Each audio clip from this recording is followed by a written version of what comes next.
여호와여, 주께서 행하신 일로 나를 기쁘게 하셨으니 주의 손이 행하신 일로 말미암아 내가 높이 외치리이다. 여호와여, 주께서 행하신 일이 어찌 그리 크신지요. 주의 생각이 매우 깊으시니이다. 아멘. 찬송가 17장 하나님께 찬양드립니다.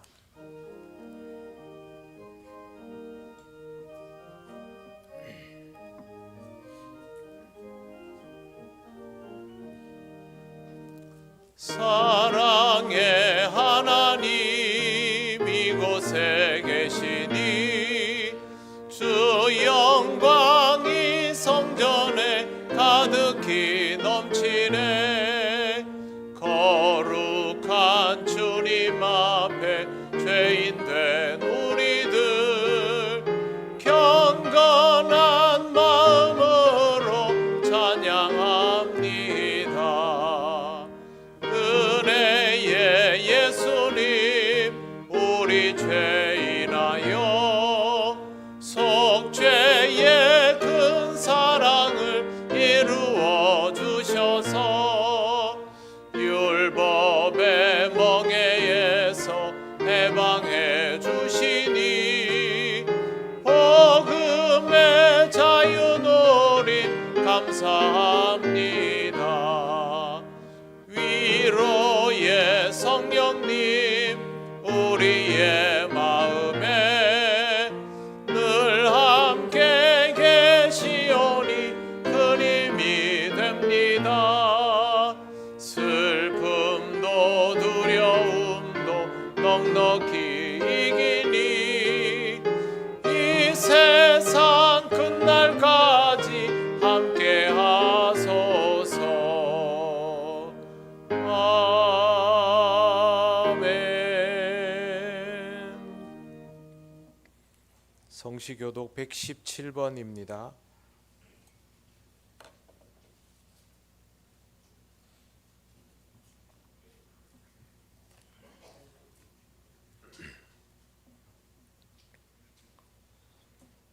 광야와 메마른 땅이 기뻐하며 사막이 백합화같이 피어 즐거워하며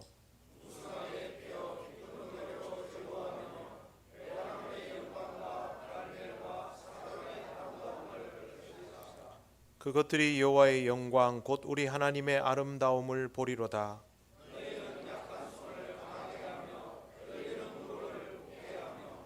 겁내는 자들에게 이르기를 굳세어라, 두려워하지 말라. 보라, 너희 하나님이 오사.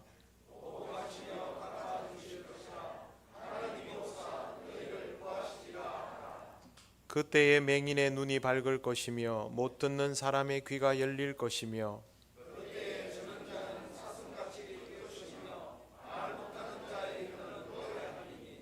이는 광야에서 물이 솟겠고 사막에서 시내가 흐를 것임이라.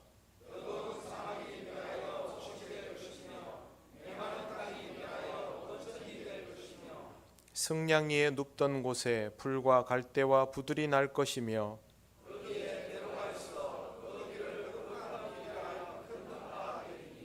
깨끗하지 못한 자는 지나가지 못하겠고 오직 구속함을 입은 자들을 위하여 있게 될 것이라. 아멘. 나는 전능하신 아버지 하나님 천지의 창조주를 믿습니다.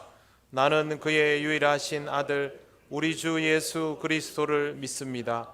그는 성령으로 잉태되어 동정녀 마리아에게서 나시고 본디오 빌라도에게 고난을 받아 십자가에 못 박혀 죽으시고 장사된 지 사흘 만에 죽은 자 가운데서 다시 살아나셨으며 하늘에 오르시어 전능하신 아버지 하나님 우편에 앉아 계시다가 거기로부터 살아있는 자와 죽은 자를 심판하러 오십니다. 나는 성령을 믿으며 거룩한 공교회와 성도의 교제와 죄를 용서받는 것과 몸의 부활과 영생을 믿습니다. 아멘. 찬송가 105장 하나님께 찬양드립니다.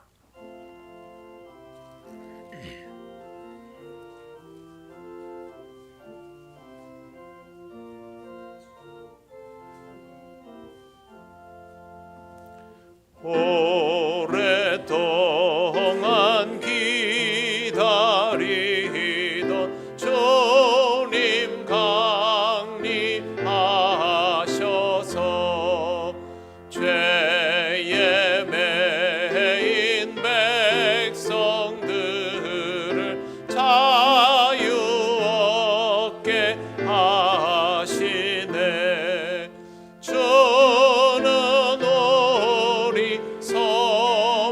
소망이요 힘과 위로 되시니 오래 기다리던 백성 많은 복을 받겠네. 모든 백성 구하려고 임금으로 오시니 영원토록 우리들을 친히 다스리시네. 죄로 상한 우리 마음 은혜로서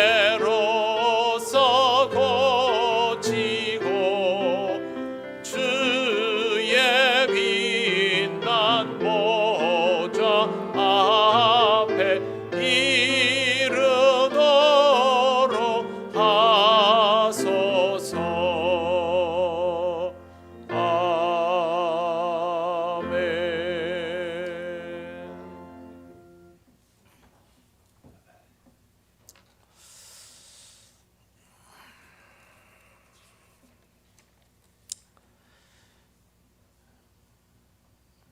우리의 구원자 되시며 우리의 생명이 되신 하나님 아버지, 때를 따라 돕는 은혜로 우리를 지키시고 지금까지 인도하여 주심을 감사드립니다. 오늘도 거룩하고 복된 주님의 날을 맞아 저희들을 주님의 성전에 불러주셨사오니 주께서 기뻐 받으시는 예배되게 하시고 은혜 충만한 시간 되게 하여 주옵소서. 하나님 아버지, 한 해가 저물어 갑니다. 우리의 나약한 것들을 반성하게 하시고 새로운 한 해를 시작하며 주님 앞에서 잘 계획할 수 있도록 은혜 내려 주옵소서. 사랑의 하나님, 통영교회를 사랑하여 주셔서 이곳에 구원의 방주로 세워주시고 사랑과 은혜를 나누게 하심을 감사드립니다.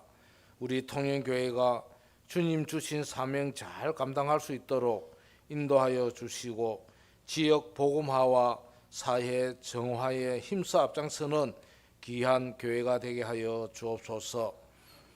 예수님의 탄생을 기뻐하며 오실 주님을 기다리며 대림절을 보내고 있습니다. 우리를 위하여 오신 예수님, 우리를 위하여 다시 오실 주님을 기다리며 감사하며 하나님의 사랑을 나누는 귀한 절기가 되게 하여 주옵소서. 사랑의 하나님, 전쟁으로 힘들어하는 이웃 나라들을 기억하여 주옵소서. 주님의 능력과 사랑과 용서와 화합의 역사가 이루어지게 하여 주옵소서.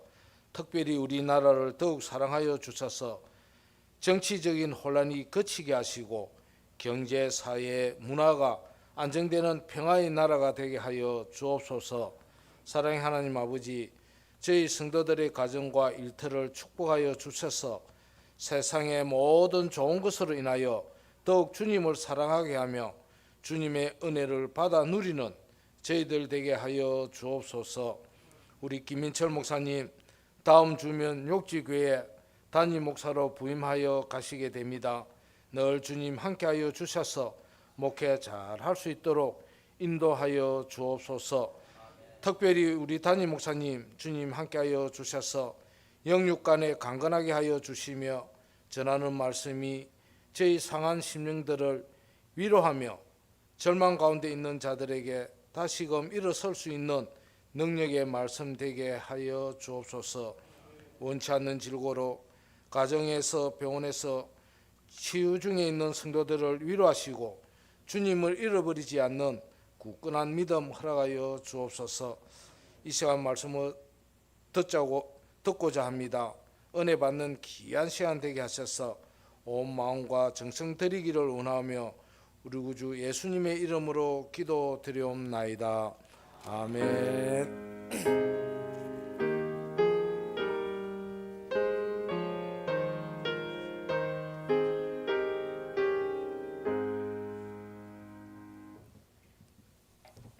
하나님 말씀 요한복음 14장 25절에서 31절입니다.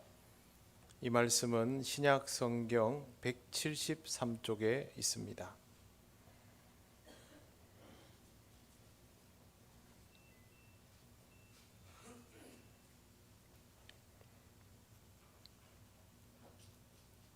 요한복음 14장 25절에서 31절 말씀 봉독합니다. 내가 아직 너희와 함께 있어서 이 말을 너희에게 하였거니와 보혜사 곧 아버지께서 내 이름으로 보내실 성령 그가 너희에게 모든 것을 가르치고 내가 너희에게 말한 모든 것을 생각나게 하리라. 평안을 너희에게 끼치노니 곧 나의 평안을 너희에게 주노라. 내가 너희에게 주는 것은 세상이 주는 것과 같지 아니하니라. 너희는 마음에 근심하지도 말고 두려워하지도 말라. 내가 갔다가 너희에게로 온다 하는 말을 너희가 들었나니 나를 사랑하였더라면 내가 아버지께로 감을 기뻐하였으리라. 아버지는 나보다 크심이라. 이제 일이 일어나기 전에 너희에게 말한 것은 일이 일어날 때에 너희로 믿게 하려 함이라. 이후에는 내가 너희와 말을 많이 하지 아니하리니 이 세상에 임금이 오겠음이라. 그러나 그는 내게 관계할 것이 없으니 오직 내가 아버지를 사랑하는 것과 아버지께서 명하신 대로 행하는 것을 세상이 알게 하려 함이로라. 일어나라 여기를 떠나자 하시니라. 아멘. 기도드리겠습니다. 하나님 아버지 은혜를 감사합니다. 이 시간을 통하여 우리에게 주시는 이 말씀을 전하고 들으며 말씀의 의미를 깨닫고 하나님 기뻐하시는 삶으로 나가게 하옵소서. 예수님 이름으로 기도드립니다. 아멘.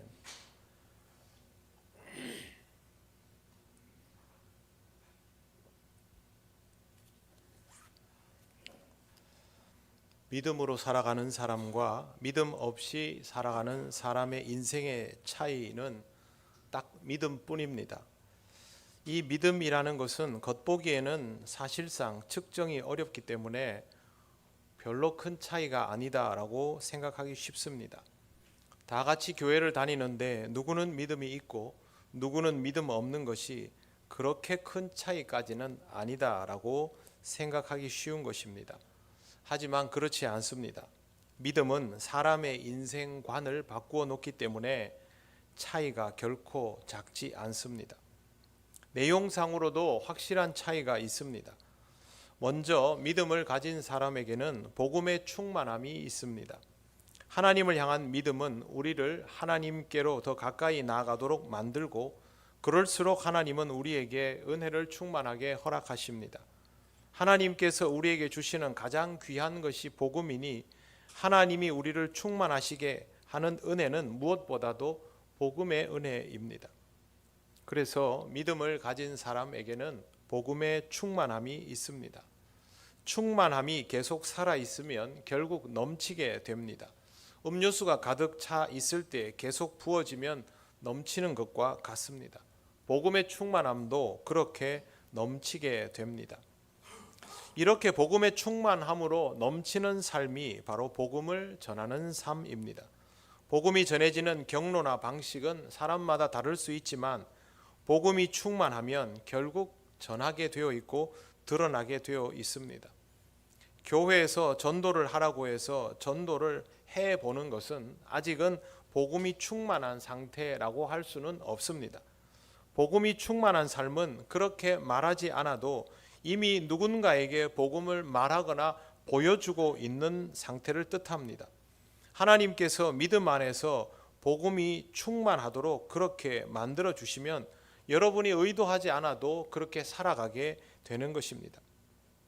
믿는 자로 살아가는 여러분에게 복음의 충만함은 지극히 자연스러운 현상입니다. 그러므로 믿음 안에서 복음이 충만하게 차오르는 삶을 살아가시기를 바랍니다. 믿는 자의 인생에서 드러나는 또 한 가지 특징은 여유로움입니다. 여유라는 단어를 생각하면 제일 먼저 물질적인 여유를 떠올릴 것입니다. 물론 물질적으로 핍절하지 않은 삶은 우리에게 여유를 줍니다. 그런데 그것보다 더 중요한 것은 영적인 평안함에서 오는 여유입니다.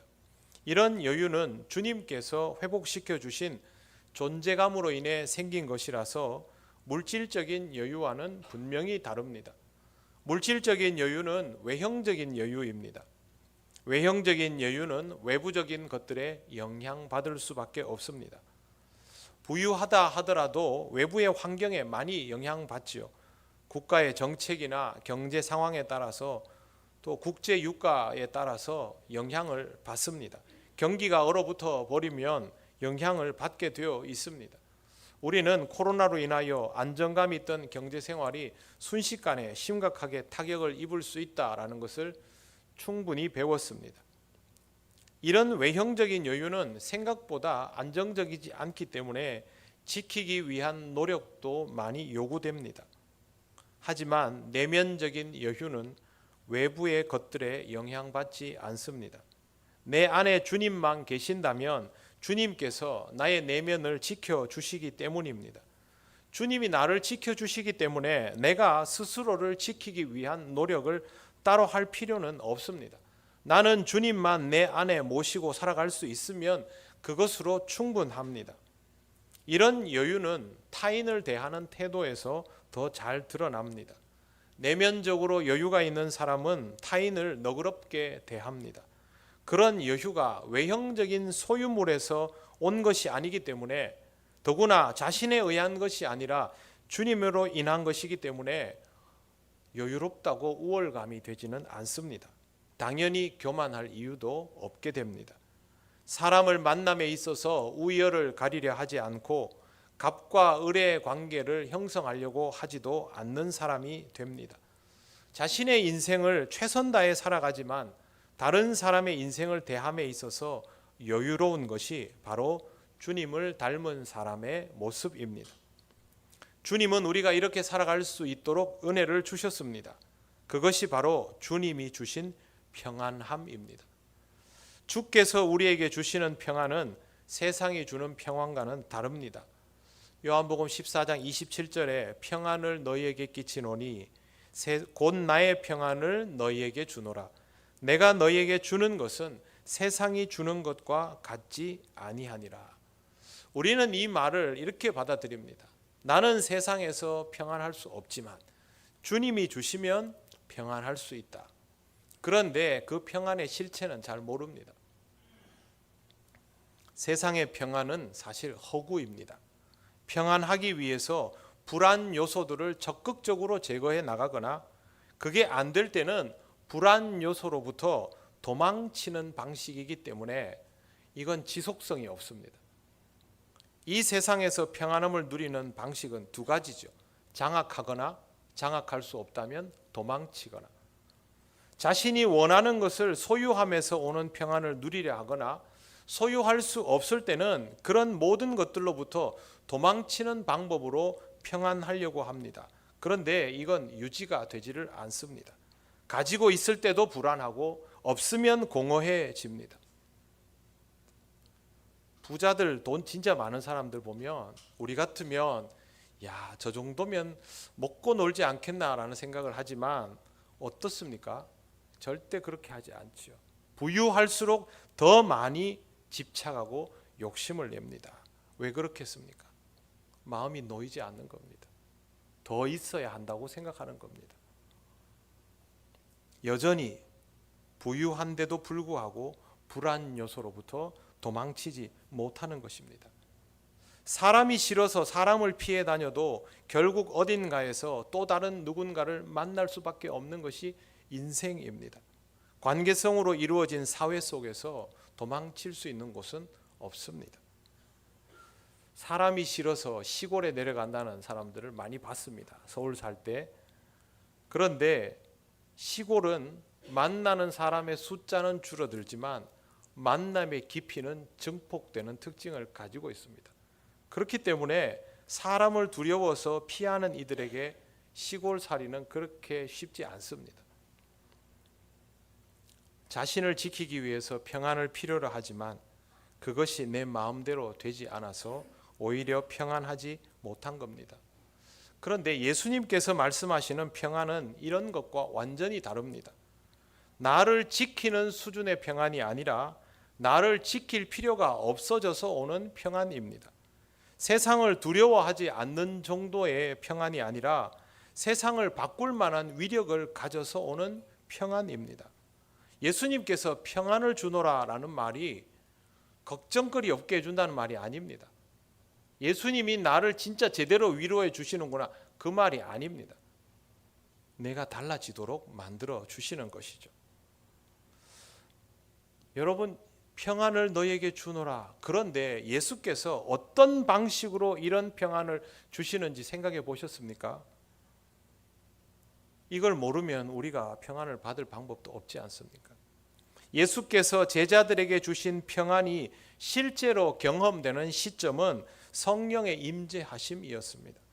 제자들이 성령님의 임재를 경험하고 제일 먼저 했던 행동이 뭐냐면 다락방 문을 열고 밖으로 나가는 겁니다. 그 전까지 제자들은 모여서 있기만 했습니다. 할 수 있는 게 없었습니다. 세상은 두렵기 때문에. 그들이 주님 떠나시고 난 다음에 아무것도 할 수 없는 상황, 주께서 부활의 증거를 보여주셔서 믿음은 가지고 있지만 이 믿음으로 지금 할 수 있는 일은 하나도 없었습니다. 그래서 이 작은 믿음 지키려고 모여서 골방에 기도하는 게 전부였는데 성령이 임하시고 나니까 그들이 문을 먼저 열고 세상 사람들 앞으로 나아갔던 것입니다. 성령께서 그들을 평안하게 하신 것입니다. 세상으로부터 피하여 문을 닫고 있던 그들에게 성령님은 평안을 주셨고 그들의 마음은 두려움을 넘어서 담대함을 가지게 되었습니다. 실제로 그들이 소유한 평안은 세상으로부터 그들 자신을 지키는 힘이 아니라 세상을 변화시키는 힘이 되었습니다. 실제로 제자들이 문을 열고 나가서 복음을 전하기 시작하면 그들에게 모든 불안함의 조건들이 다 옵니다. 유대인들이 박해하지요. 예수님의 십자가를 부정해야만 통치권이 유지되는 로마 제국 사람들이 박해하지요. 사방에는 그들의 적밖에 없습니다. 그러나 제자들에게 이것은 더 이상 불안 요소가 아닙니다. 그들에게 평안을 만들어주는 이는 유대 사회나 로마 제국이 아니라 예수 그리스도이시기 때문입니다. 그래서 그들은 더 이상 동요하지 않습니다. 불안 요소들에 휘둘리지 않는 것입니다. 내면의 평안함이라는 것은 이만큼 위력적입니다. 여유, 바로 여기에서부터 나오는 것이죠. 여러분, 신앙생활 여유 없으면 못하지요. 아무리 하고 싶어도 못합니다. 이 평안함에서 여유가 나옴을 기억하시기를 바랍니다. 다니엘 기도회 때 간증을 했던 안경선 목사님은 손양원 목사님의 두 아들을 죽인 살인자 안재선의 아들입니다. 손 목사님께서 두 아들이 죽었을 때 아들을 죽인 안재선을 살인자로 낙인 찍어 버렸다면 오늘의 안경선 목사님은 존재하지도 않습니다. 안재선이 체포되어서 총살당하게 되었을 때 그냥 내버려 두면 아주 자연스러운 복수가 되는 상황이었습니다. 그런데 손양원 목사님은 용서해 주기로 마음먹기 시작합니다. 아내는 목사님을 전혀 이해하지 못했습니다. 딸은 미칠 듯이 울부짖었습니다. 그런데 아내와 딸을 설득하여서 안재선을 살려냅니다. 그렇게 되기까지 손양원 목사님에게는 기도의 시간이 있었습니다. 저 영혼이 불쌍해서 어떻게 하나? 우리 두 아들은 죽어서 하나님 나라 갔는데 저렇게 그냥 죽으면 천국까지 못할 텐데 저 영혼이 불쌍해서 어떻게 하나? 그게 목사님께서 안재선을 살리신 이유입니다. 목사님은 가지 않겠다고 울며 불며 달려드는 딸을 억지로 군부대에 보내어서 자신의 뜻을 전하게 시켰습니다. 한 대도 때리지 말고 죽이지 말라. 내가 그를 구하여 아들을 삼겠다. 취조하던 군인이 입에 물고 있던 담배가 떨어지는 줄도 모르고 손수건을 꺼내서 눈물을 닦으며 목사님은 위대하시다를 연발했습니다. 안재선은 그 자리에서 고개를 숙인 채 울고만 있었다고 전해집니다. 이것이 바로 믿는 자의 평안입니다. 여유로움이 느껴지지 않습니까? 독립군 출신 김방호 목사님과 함께 염산교회를 지키던 성도들은 그 지역이 공산당에게 완전히 넘어간 이후에도 비밀리에 모여서 예배 드리는 것을 쉬지 않았습니다. 그렇게 있다가 9.28 수복 이후에 인민군들이 물러나고 국군들이 들어오게 되자 교회 청년들이 나가서 열렬히 환호를 했습니다. 퇴각하던 인민군들이 그걸 봤습니다. 그리고 다시 내려와서 염산교회 성도들을 살육하기 시작합니다. 제일 먼저 청년들을 처형하고 교회당을 불태우고 몽둥이와 죽창으로 학살하였습니다. 무려 77명이나 되는 교인들의 목에 돌을 달게 하고, 우리는 바닷가니까 잘 알지 않습니까? 바닷가에 보면 수로를 만들어서 물이 드나들게 하는 그런 곳에 물이 빠졌을 때 돌을 달게 하고 거기에다가 77명을 세워서 물이 차오르면 수장시키는 방법을 해서 익사를 시켰습니다. 초대 교역자였던 이신 장로님, 2대 교역자였던 원창권 목사님, 그리고 3대 교역자였던 김방호 목사님과 그 가족 모두가 그때 돌아가셨습니다. 전체 교인의 3분의 2가 순교를 한 것입니다. 그런데 이들은 이렇게 긴 상황, 이 짧은 하루아침에 이루어진 일 아닙니다. 이 시간 동안 찬송하고 서로를 격려하고 그렇게 의연하게 죽음을 맞이한 것으로 전해집니다. 전쟁이 끝난 후에 혼자 살아남은 김방호 목사님의 둘째 아들 김익 전도사님은 아버지가 목회하시던 염산교회에 다시 부임해서 명맥을 이었습니다. 그리고 학살의 주범이었던 좌익 인사들을 직접 찾아다니면서 그들을 용서해주고 사랑한다고 전했습니다. 전라도 지역에 가보면요, 해안가마다 이런 교회들이 다 있습니다. 저는 우리 리더 교육을 하면서 우리 항존직들, 리더들을 이곳으로 한번 인도할 생각입니다. 저는 몇 번 가보았지만 그렇게 하고 싶고, 여러분들도 기회가 되면 제가 이쪽 지역에 한번 다녀보게 하고 싶습니다. 가서 보면요, 많은 생각을 하게 됩니다. 그들에게 있어서 공통점이 있습니다. 극한의 상황에서도 평안함을 잃지 않았다라는 것. 이것이 바로 믿는 자의 여유입니다. 이런 믿는 자의 여유가 우리에게 있다면 우리는 모든 두려움으로부터 해방을 경험하게 되고 진실로 평안할 수 있게 됩니다. 정신력으로 가능한 거 아닙니다. 하나님께서 영으로 임하여 주셔야 누리게 되는 평안입니다. 그리고 이것이 주님이 선포하신 복음의 실체입니다. 누가복음 4장 17절에 예수께서 인용하신 구절이 있죠. 주의 성령이 내게 임하셨으니 이는 가난한 자에게 복음을 전하게 하시려고 내게 기름을 부으시고 나를 보내사 포로된 자에게 자유를, 눈먼 자에게 다시 보게 함을, 눌린 자를 자유롭게 하고 주의 은혜의 해를 선포하게 하려 하심이라. 예수께서 그렇게 오셨다는 말씀이기도 하지만 예수님의 제자들이 그렇게 가야 한다라는 말씀이기도 합니다. 그리고 이 모든 것의 출발점은 주의 성령이 내게 임하셨으니입니다. 성령의 임재하심을 통하여 평안이 시작된다라는 뜻입니다. 성령의 임재하심은 우리를 모든 두려움으로부터 해방시켜 줍니다. 더 이상 불안하지 않게 만듭니다. 그러면 여유가 시작됩니다. 형들에 의하여 이집트로 팔려갔던 요셉은 훗날 총리가 되어서 다시 형들을 만나게 됩니다. 일반적으로는 배신감에 몸서리치고 복수의 칼을 갈며 일평생을 살았을 법한 스토리입니다. 더구나 거대한 국가의 총리가 되어 있는 상태라서 복수를 할 수 있는 모든 조건을 갖추었습니다. 그런데 형들을 다시 만났을 때 요셉은 이렇게 말합니다. 창세기 50장 20절, 당신들은 나를 해하려 하였으나 하나님은 그것을 선으로 바꾸사 오늘과 같이 많은 백성의 생명을 구원하게 하시려 하셨나니 당신들은 두려워하지 마소서. 내가 당신들과 당신들의 자녀를 기르리이다. 그리고 뒤에 이렇게 되어 있습니다. 하고 그들을 간곡한 말로 위로하였더라. 누가 누구를 위로합니까?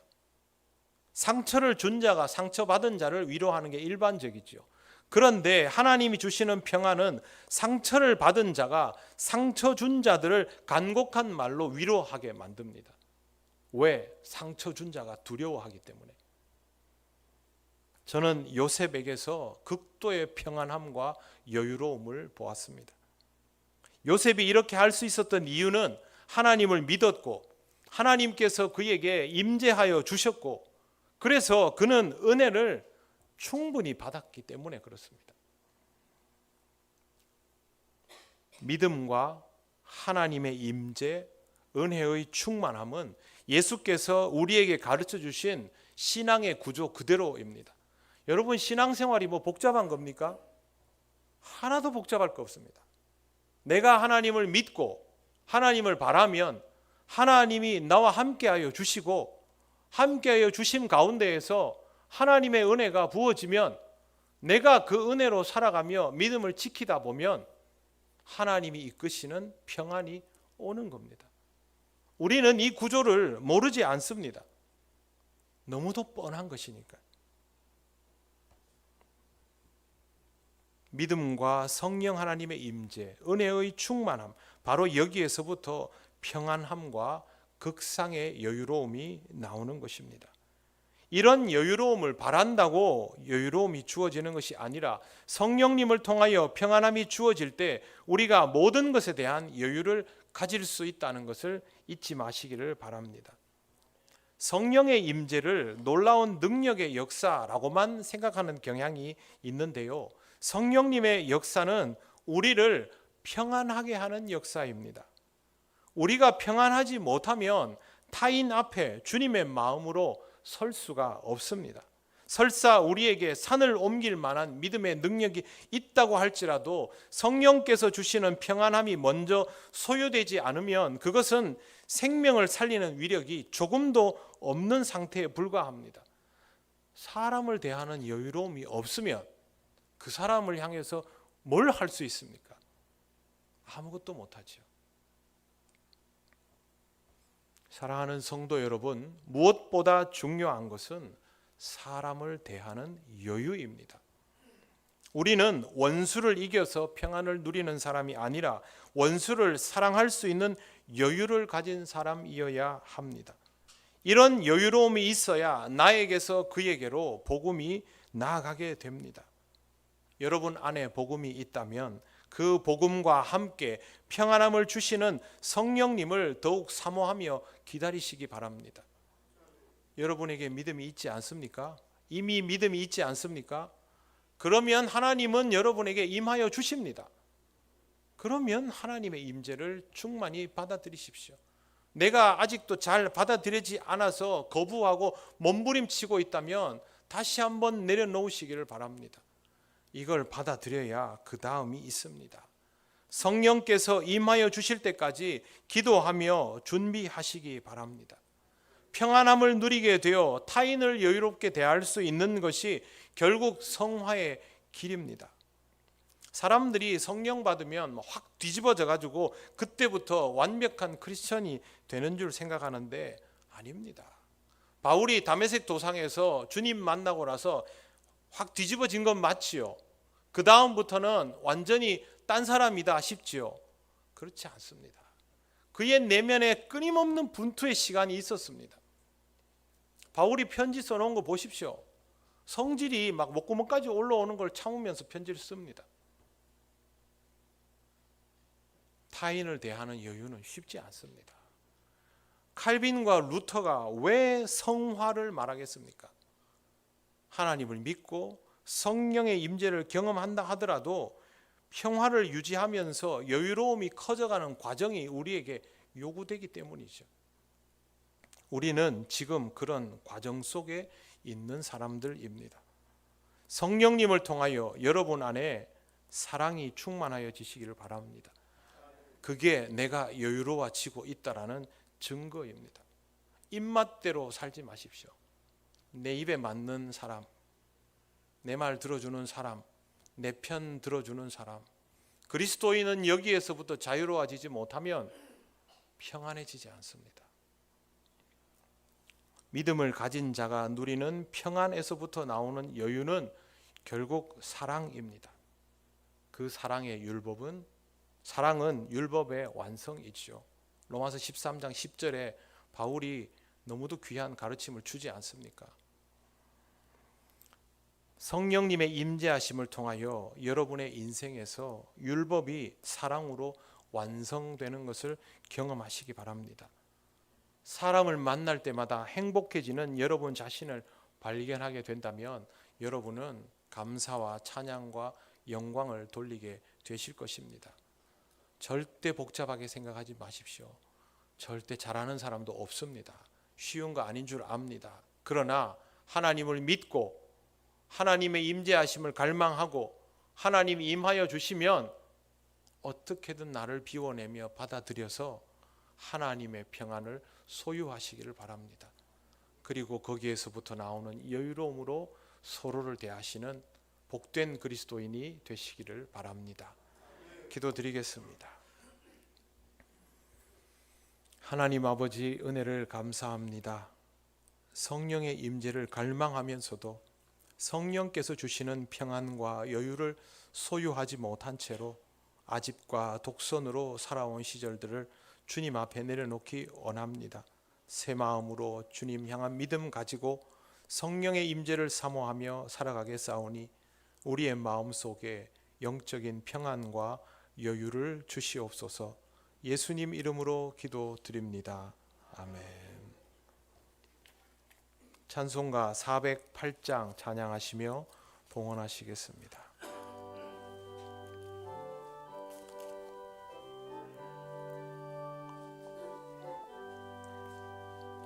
나 어느 곳에 있든지 늘 마음이 편하다.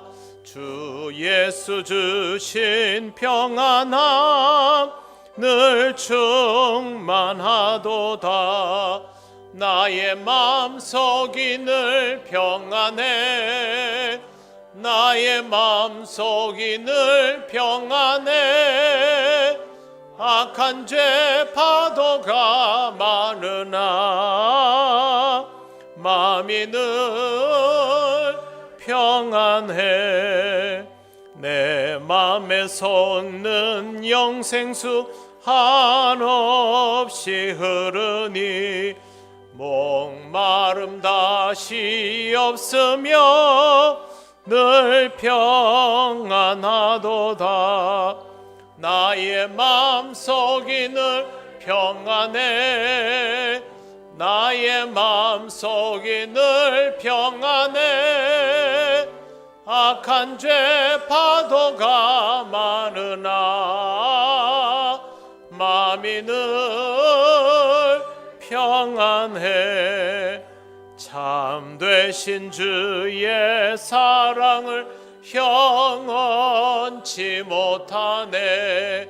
그 사랑 내 맘 여시고 소망을 주셨네. 나의 마음속이 늘 평안해. 나의 마음속이 늘 평안해. 악한 죄 파도가 많으나 마음이 늘 평안해. 주 예수 온갖 고난을 왜 몸소 당했나. 주밖에 고난 많으며 멸류관겠네. 나의 마음속이 늘 평안해. 나의 마음속이 늘 평안해. 악한 죄 파도가 많으나 마음이 늘 평안해. 하나님 감사합니다. 오늘도 하나님 앞에 기쁨과 감사의 예배를 드리며 예물을 올려드립니다. 하나님 아버지께서 허락하신 모든 것들로 인하여 드리는 감사예오니 기쁘게 받아주시며 하나님 나라와 영광을 위하여 쓰여지게 하옵소서. 다음 한 주간도 주께서 주시는 평안으로 살게 하시며 필요한 것들을 채워 주실 때에 믿음으로 사용하며 하나님 영광을 드러내는 지혜로운 주의 백성 되게 하옵소서. 예수님 이름으로 기도드립니다. 아멘.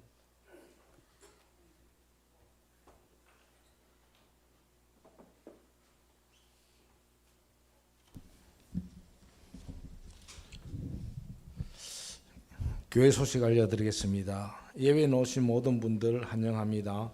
처음 오신 분은 새가족부의 안내를 받으시기 바랍니다.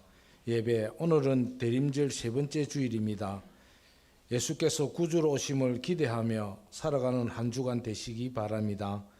안디옥 헌신 예배가 오늘 오후 예배 때에 드리겠습니다. 강사는 최철호 선교사님이 말씀을 전해 주시겠습니다. 안디옥 선교 회원 되시는 분들은 1시까지 1교육관에 오셔서 특송 연습해 주시기 바랍니다. 한 분도 없이 다 참여해 주시기 바랍니다. 하반기 이후 초청 주일이 다음 주일 24일 1, 2부 예배 때에 있습니다. 성탄 축가 예배가 다음 주일 2부 24일 오후 예배 때에 있습니다. 성탄 축가 공연 신청은 오늘까지 마감합니다.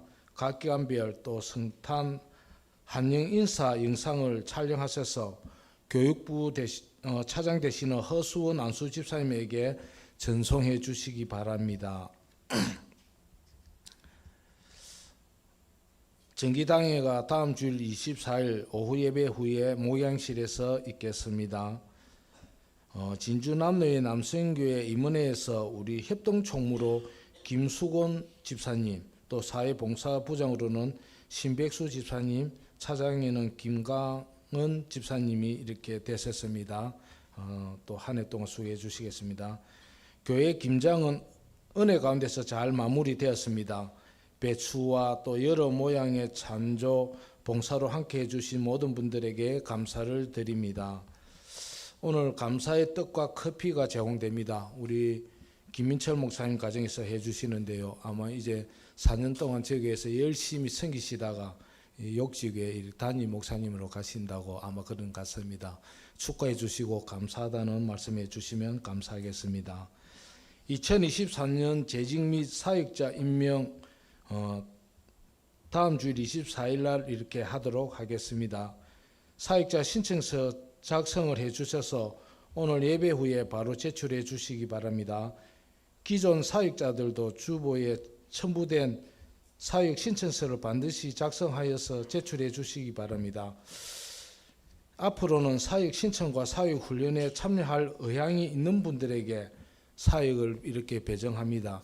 제가 간단히 더 추가로 말씀드린다면은 우리 주일날 이렇게 예배자, 기도 순서 들은 자, 그다음 제 교사, 그다음에 오후 찬양, 반주자, 그다음 제 구역장 이런 분들은 이제는 주일날 아침에 새벽 기도를 꼭 나오셔야 됩니다. 새벽 기도 안 하시고 우리 안수 집사님, 장로님들이 단위에 서서 기도를 한다는 거는 이건 이제 내년부터는 안 됩니다.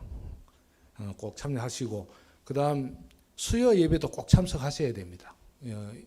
이런 분들은 또 항종직 안수 집사 권사님 또 이런 분들도 꼭 원하게 된다면은 금요일 이렇게 또 우리가 기도회라도 참석을 꼭 하셔야 됩니다. 이거 안 하시면은 한 3개월 정도 보고 참석 잘 안 하시는 분은 아마 그 신청을 하셔도 그에서는 아마 제외될 것입니다. 그래서 이 점을 꼭 유념하셔서 목사님께서 매주 동안 말씀과 또 이렇게 말씀을 전했어요. 그래서 꼭 내년에는 우리가 새로운 우리 방침이니까 이게 꼭 따라주시기 바랍니다.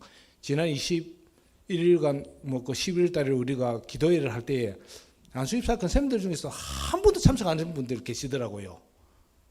다니엘 기도회 할 적에 진짜 너무하더라고요. 그래서 이제는 새해에는 우리가 더욱더 우리가 협력해서 우리가 했으면 좋겠다는 생각을 가지고 이렇게 말씀을 드립니다.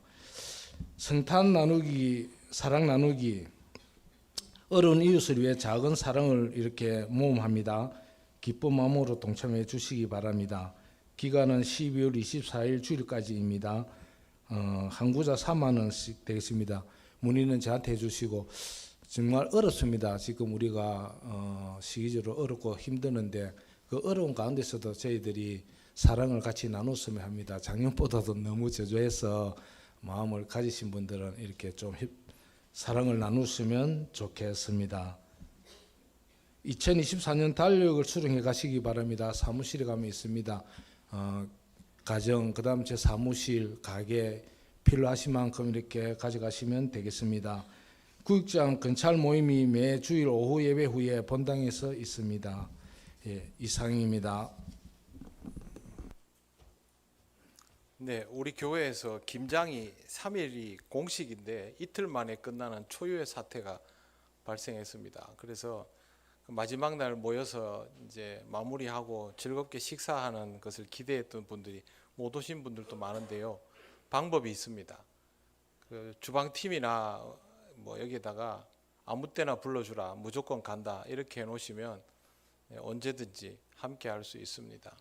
요즘 김장 안 하는 교회들도 생겨나고 있지만 우리 교회는 지금 어떤 사역이든지 즐겁게 다 참여해 주셔서 너무 고맙게 생각을 합니다. 그리고 앞으로 사역자 훈련에 박차를 가하는 이유는 여러분이 신앙생활을 안 하면 몰라도 할 거면 즐겁고 기쁘게 힘있게 담대하게 그렇게 해야 행복합니다. 그래서 하는 거니까 여러분들도 스스로를 신앙의 훈련에 한번 던져 넣어 보십시오. 마지막으로 한 가지만 더 말씀을 드리겠습니다. 김민철 목사님이 사임을 하시며 교육전도사님 청빙을 위해서 공고를 내고 요즘 교육전도사님 청빙이 쉽지가 않았습니다. 그래서 생각지 않은 신학교 쪽에 다시 한번 공고를 냈는데 한 분이 지원을 해주셔서 우리 장로님들과 함께 의논해서 교육전도사님을 청빙하기로 했습니다. 전도사님 성함은 오창현 전도사님이시고 호남신학대학교를 나오고 호남신학대학 신대원에 재학 중입니다. 우리 노예 산하에 있는 교회의 장로님의 아드님이신데요. 제가 미리 말씀을 드리는 데는 이유가 있습니다. 이 전도사님이 어릴 때부터 뇌전증을 앓았습니다. 뇌전증은 뇌 중추신경계 쪽에 이상이 조금 생기면서 조금 이렇게 어려움이 생기는 병인데요. 어릴 때부터 약물로 치료하고 잘 관리를 해서 지금 뭐 생활에 어려움이 있거나 이런 건 아닙니다. 공부도 충분히 다른 사람들 할 만큼 해서 쉽지 않은 학교에 지금 공부를 하고 있고 찬양 사역, 악기 사역, 뭐 그다음에 방송실 사역 등 여러 사역들을 해 왔습니다. 그래서 본인의 모교에서 교육 간사로 2년간 전임 사역을 했고 현재는 순천에 있는 교회에 교육 전도사로 중등부를 담당하고 있다가 그 교회의 중고등부의 숫자가 줄어들면서 중고등부가 합쳐지면서 이제 사역지를 나오게 되어서 이력서를 내서 우리가 맞이하게 됐습니다. 지난 금요일 날 생각지 못하고 있다가 이 전도사님을 우리 교회로 오시라고 해서 만나봤습니다. 만나봤는데 발음이 조금 어눌합니다. 발음이 조금 어눌하고 성격이 급하면 이제 상대방 대답이 반박자만 늦어도 좀 답답할 수 있는데 반의 반박자가 좀 더 늦습니다. 그래서 성격이 급한 사람이 듣기에는 조금 답답할 수도 있습니다. 한 호흡을 쉬고 대답을 하고 이런 경우들이 제법 있습니다. 하지만 자기소개서를 통해서 보면 문장을 사용하고 이런 것들을 보면 뭐 신체적으로 그런 불편들이 조금 있을 뿐이지 생활의 어려움이나 이런 것들은 전혀 없고요. 그동안 또 사역을 충분히 해왔고 장로님으로부터 신앙교육을 잘 받은 재원입니다. 그래서 뭐 생각하기에 따라서는 장애를 가진 분이 교역자로 와서 부서를 인도하는 것이 어렵지 않겠느냐라는 그런 생각도 가질 수 있겠지만 저희가 보기에는 그거보다는 하나님께서 전도사님으로 하여금 우리 교회에 이력서를 내게 하고 우리가 또 만날 수 있게 된 데에는 그만한 이유가 있지 않을까라는 생각을 했습니다. 뭐 장애를 조금 가지고 있는 앞으로 만나보시게 되겠지만 그런 전도사님을 만났을 때 낯설음은 조금 있을 것입니다. 그러나 하나님께서 숙제와 은혜를 함께 주시지 않을까라는 생각도 함께 하였습니다. 제가 만나고 나서 우리 장로님들께도 조심스럽게 이야기를 꺼냈는데 장로님들 다 충분히 기도하고 모이셔서 우리 교회는 능히 전도사님과 동역할 수 있지 않겠느냐라는 공통의 대답을 기쁘게 해주셔서 우리 당회에서 함께 의논을 하고 전도사님을 청빙하기로 그렇게 정했습니다. 여러분이 처음 만나면 말 표현이나 이런 것들이 조금은 낯설을 수 있습니다. 그러나 아주 예의 바른 분이고 또 정중하고 차분하게 그렇게 모습을 보아왔고, 제가 질문도 많이 했는데 대답이 조금 느려서 그렇지 해야 될 대답은 다 하더라고요. 자꾸 얘기 나눠보니까 MZ세대가 틀림없었습니다. 그래서 여러분에게 미리 말씀을 드립니다. 앞으로 우리 교회에서 사역하게 될 전도사님을 위해서 기도해 주시고, 하나님께서 전도사님을 통하여 우리에게 또 경험하게 하실 은혜에 대한 기대감도 가지면서 우리가 전도사님과 동역하면서 또 한 걸음 더 성숙해가는 그런 교회가 되면 좋겠습니다. 그렇게 해서 미리 말씀을 드립니다. 기도로 여러분 함께 중보해 주시고 동역해 나가길 바랍니다. 네. 그리고 오늘 그 2부 예배 후에 올레회가 있습니다. 요즘 너무 정신없이 지내다 보니까 광고를 좀 빠뜨렸는데요. 12월이 지나가면 큰일 납니다. 그래서 오늘 2부 예배 후에 각 기관별로 올레회 해주시고 보고서를 꼭 제출해 주시기를 바랍니다. 네, 광고는 다 드렸습니다. 이제 자리에서 일어나셔서 예배드린 교우들과 인사 나누시겠습니다.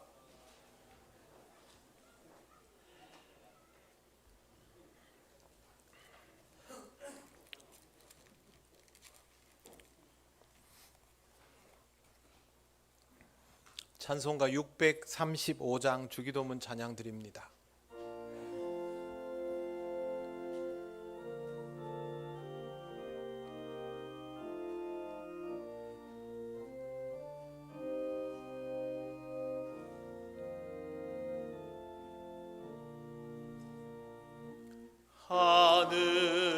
하늘에 계신 아버지 이름 거룩하사 주님 나라 임하시고 뜻이 이루어지이다.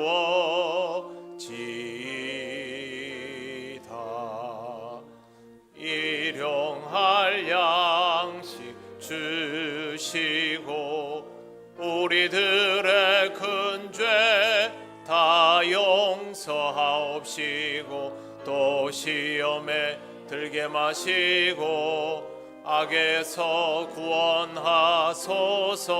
대개 주의 나라 주의 권세 주의 영광 영원히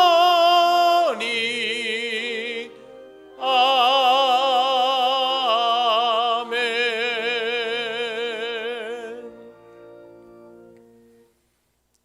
우리 주 예수 그리스도의 크신 은혜와 하나님 아버지의 놀라우신 사랑과 성령님의 교통하시고 인도하여 주심이 성령님의 임재를 통하여 믿음 안에서 평안을 누리며 여유로운 그리스도인의 삶을 살아가기를 원하는 우리 통영교회 모든 성도들 위해 영원토록 함께 하시기를 간절히 축원하옵나이다. 아멘.